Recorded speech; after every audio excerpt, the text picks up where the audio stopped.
함께 노동개혁과 일자리 창출 방안에 대해서 논의를 했었는데 넉 달 만에 이렇게 다시 뵙게 됐습니다. 지난주에 브렉시트라는 예상치 못한 일이 일어났습니다. 파운드화의 가치가 폭락하고 엔화 가치가 급등을 하는 등 세계 각국의 외환 및 금융시장이 혼돈 상황이며, 이런 상황이 장기간 지속이 될 경우 세계 경제도 부정적인 영향을 받을 것으로 우려가 됩니다. 우리 경제는 펀더멘탈이 튼튼하고 영국과의 교역 비중을 감안한다면 브렉시트가 우리 경제에 미치는 직접적인 영향은 제한적일 것이라고 예상이 됩니다. 그러나 글로벌 금융시장 불안은 외화 자금 유출 등을 통해서 언제든지 우리에게 부정적인 영향을 미칠 수 있으므로 경각심을 가지고 치밀하게 대처해야 할 것입니다. 이런 상황일수록 국민경제자문회의는 경제 주체들이 흔들리지 않고 국가 경제를 살리는 데 주력할 수 있도록 최선을 다해 주시기 바랍니다. 오늘은 금년 하반기 경제정책 방향을 논의하는 중요한 자리입니다. 여러분이 현장에서 보고 듣고 느끼셨던 다양한 경험과 지식을 나누면서 하반기 경제 활성화와 구조개혁 성공을 위한 새로운 대안들이 많이 도출되기를 기대합니다.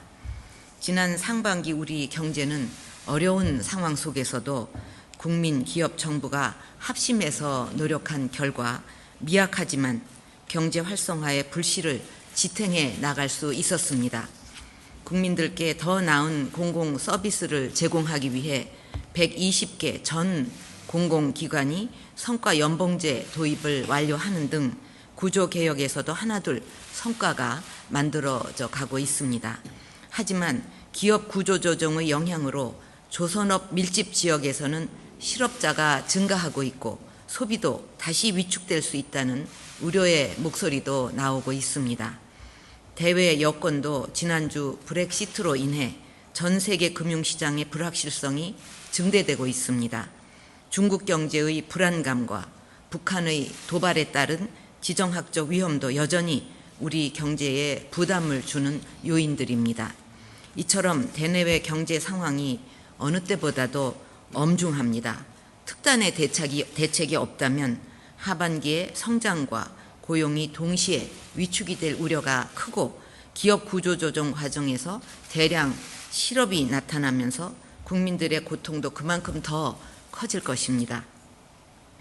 OECD, IMF 같은 국제기구와 한국은행, 그리고 KID 등 국내 싱크탱크와 학계 전문가들은 직간접적으로 추경 편성을 권하고 있습니다. 정부는 고통받는 국민의 편에 서서 이러한 권고들을 받아들여 추경을 편성하기로 하였습니다. 경제는 흐름이 중요하고 정책은 타이밍이 생명입니다.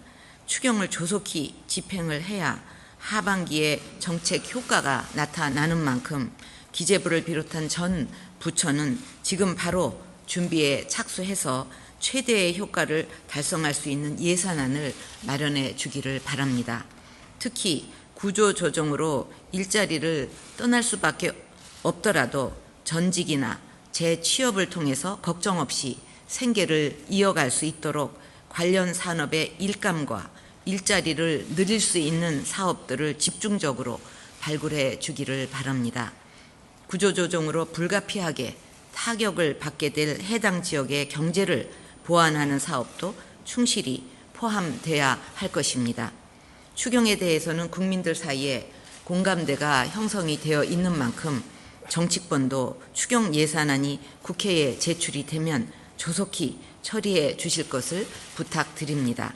또한 이번 추경은 구조조정 실업 대책에 초점을 두고 있는 만큼 선심성 예산 요구나 추경과 무관한 문제로 국회 처리가 지연되는 일이 없도록 각 부처들이 국회와 국민들에게 잘 설명해야 할 것입니다. 다시 말해 이번 이 추경의 초점은 구조조정으로 실직의 위험에 놓여 있는 분들에게 새로 일할 수 있는 일자리를 만드는 데 있다는 점을 우리 모두가 확실하게 명심하고 추진해 나가야 할 것입니다. 아울러 이번 추경은 늘어난 세수를 활용하는 것이기 때문에 추가적인 국채 발행은 없다는 점도 잘 홍보해 주기를 바랍니다. 대내외적 불확실성에도 불구하고 하반기 중에 경기 반등의 전기를 마련하려면 추경과 함께 소비, 투자, 수출의 활력 제고 노력도 강화해야 합니다.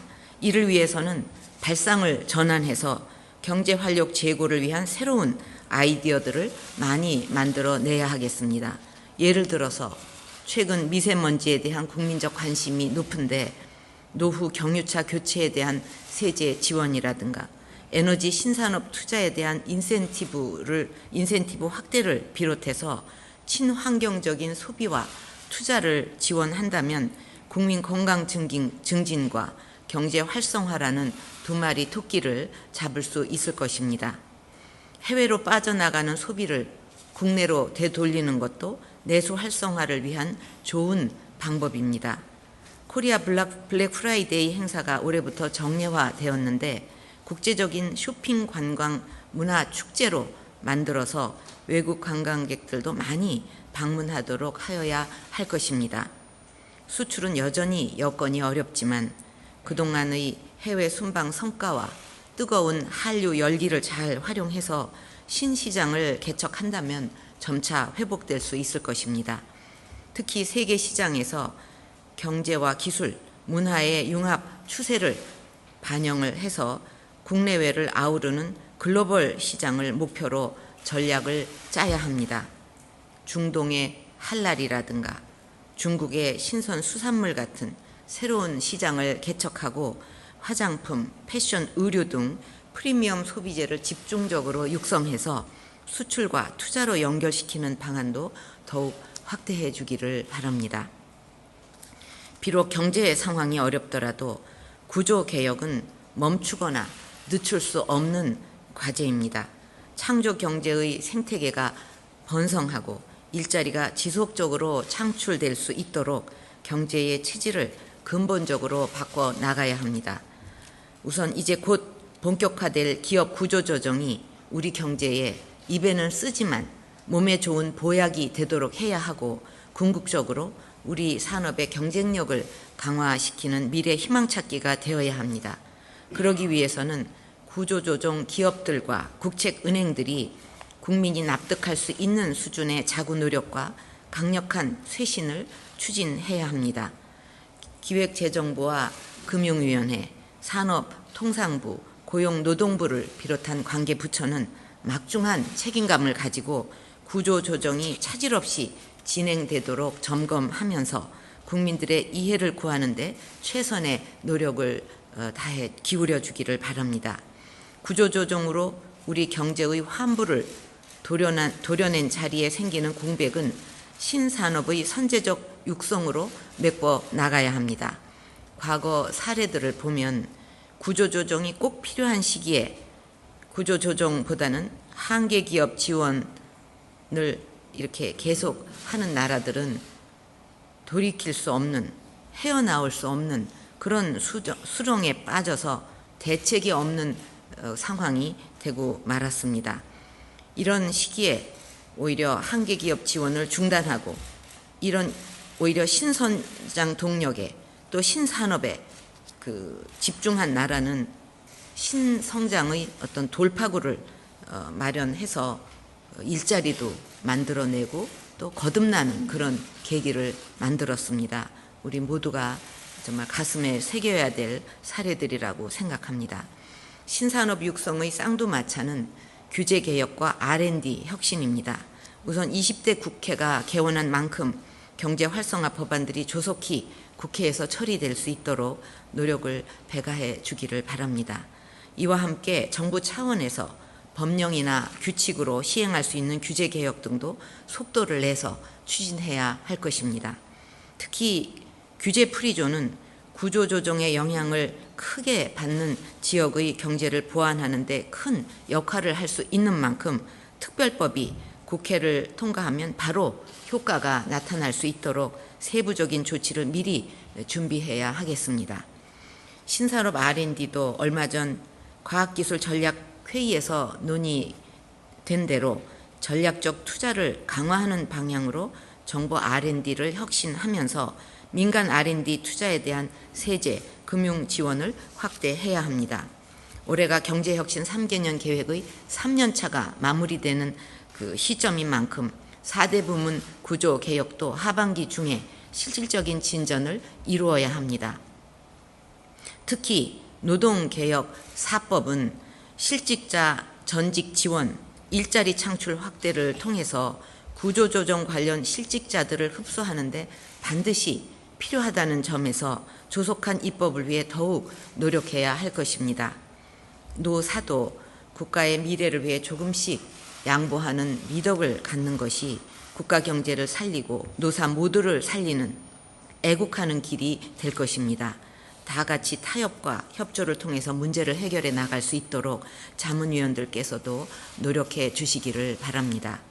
공공부문은 공공기관 기능조정 마무리 등을 통해서 4대 개혁의 선도적 역할을 지속해 나가야 합니다. 교육 부문의 경우 대학 구조 개혁으로 사회가 필요로 하는 인재를 육성하고 금융 부문은 인터넷 은행, 사익돌 중금리 대출과 같이 소비자 편익을 제고시키는 방안들을 지속적으로 추진해야 하겠습니다. 브렉시트로 대외 불확실성이 커진 만큼 우리 경제의 취약 요인에 대한 리스크 관리도 강화해야 합니다. 외화 유동성 등 건전성 지표를 선제적으로 관리를 해서 위기에 대한 방어력도 키워야 하고 브렉시트가 향후 거대한 변화의 발화점도 될 수 있는 만큼 중장기적인 큰 흐름을 읽고 우리 경제의 전략을 재점검해 봐야 할 것입니다. 아울러 가계부채, 주택시장 불안정성과 같은 국내 경제의 위험 요인도 철저히 관리해 주기를 바랍니다. 오늘 회의에서는 정부 일자리 사업 전반에 대한 심층 평가의 중간 결과도 함께 논의하기로 되어 있습니다. 일자리 사업 예산은 2013년 12.3조 원에서 2016년 15.8조 원으로 대폭 증가됐지만 성과 측면에서는 만족스럽지 못한 것이 사실입니다. 서비스가 공급자 위주로 제공이 되고 한계 기업의 일자리 보호에 치우치는 등 과거의 잘못된 관행이 유지되고 있기 때문입니다. 국민들의 구직난 고통을 덜기 위해서는 이제 일자리 사업을 철저하게 구직자 입장에서 구조 조정해야 합니다. 부처 간 유사 중복 사업을 과감하게 줄여서 절감된 재원은 고용 서비스 확충, 일자리 정보 시스템 강화를 비롯한 효율성 높은 사업에 투입해야 합니다. 또한 청년들이 과감하게 창업에 도전할 수 있도록 실패한 사람들에 대한 재기 지원도 강화해야 할 것입니다. 지금 우리 경제가 매우 어려운 고비를 맞고 있는 만큼 모두가 정신을 바짝 차리고 이 어려움을 헤쳐나가야 하겠습니다. 글로벌 금융위기 이후에 장기 저성장, 뉴노멀과 같은 말들이 유행하고 있고 지금 세계 경제가 다 어렵다고 하지만 그 속에서도 4차 산업혁명이 빠른 속도로 진행이 되고 있습니다. 지금 어떻게 대응하는가에 따라서 몇 년 안에 승자와 패자가 갈릴 것이라는 예상이 많습니다. 우리 경제가 오늘의 고비를 잘 극복해서 재도약의 날개를 활짝 펼 수 있도록 여러분의 고견을 기대하겠습니다. 감사합니다.